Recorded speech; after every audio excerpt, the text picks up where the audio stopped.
அவர்கள் போட்டிருக்க போஸ்ட் தான் சோசியல் மீடியால பயங்கரமா ஷேர் ஆயிட்டு இருக்கு. என்ன கல்யாணத்துக்கு யாருமே கூப்பிடலப்பா அப்படின்னு கெத்தா இருக்க மாதிரி சிங்கிளா ஒரு போஸ்ட் ஒண்ணு போட்டிருக்காங்க.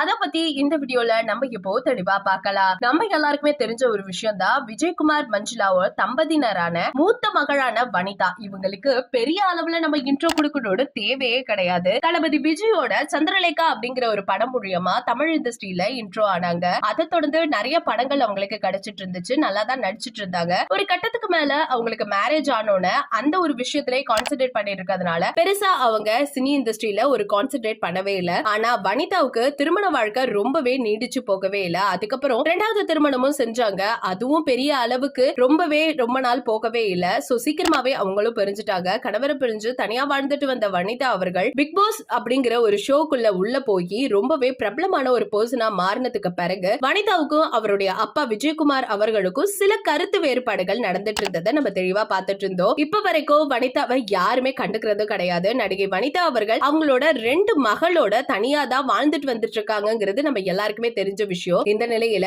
விஜயகுமாரோட மூத்த கண்ணு தம்பதியனின் மகளான அனிதா விஜயகுமாரோட மகள் இருக்காங்களா தியா, அவங்களுக்கு இன்னைக்கு கல்யாணம். அதுவும் மகாபலிபுரத்துல சூப்பராவே நடந்துட்டு இருக்கு. இந்த ஃபங்க்ஷனுக்கு எல்லாருமே கூப்பிட்டிருக்காங்க. அது மட்டும் இல்லாம 2 நாளுக்கு முன்னாடி அனிதா விஜயகுமார் வீட்ல பந்தக்கால் நடுற நிகழ்ச்சியில இருந்து அவங்க மெஹந்தி ஃபங்க்ஷன் நடந்ததுல இருந்து எல்லாத்தையுமே சோசியல் மீடியால அப்டேட் பண்ணிட்டு தான் இருக்காங்க. அந்த வீடியோஸ் எல்லாமே பயங்கரமா ஷேர் ஆயிட்டு இருக்கு. முக்கியமா சொல்லணும்னா விஜயகுமார், கவிதா விஜயகுமார், அருண் விஜயகுமார், பிரீத்தி, ஸ்ரீதேவின்னு சொல்லிட்டு ஒட்டுமொத்த ஃபேமிலியும் வேற லெவல் செலிப்ரேஷன் பண்ணிட்டு இருக்காங்க அப்படின்னு சொல்லியே ஆகணும். இந்த நிலையில இந்த திருமணத்துக்கு வனிதாவை மட்டுமே அவங்க இன்வைட் பண்ணாம இருந்திருக்காங்க. சோ அதனால வனிதா அவர்கள் அவங்க இன்ஸ்டாகிராம் பேஜ்ல என்ன சொல்லிருக்காங்கன்னா, சிங்கம் நடந்து வர்றது மாதிரி ஒரு வீடியோ ஒண்ணு போட்டு ஒட்டுமொத்த கூட்டமும் ஒரு இடத்துல சேரும்போது நீங்க சிங்கம் போல தனியா இருந்தா நீங்க எவ்வளவு பவர்ஃபுல்லான ஆளு அப்படிங்கறத நீங்க புரிஞ்சுக்கணும் அப்படின்னு பதிவிட்டிருக்காங்க. இது மூலமா ஒட்டுமொத்த குடும்பமும் என்ன ஒதுக்கினாலும் நான் சிங்கம் போல தான் தனியா இருப்பேன் அப்படிங்கறத வனிதா அவர்கள் சூப்பராவே பதிவிட்டிருக்காங்க.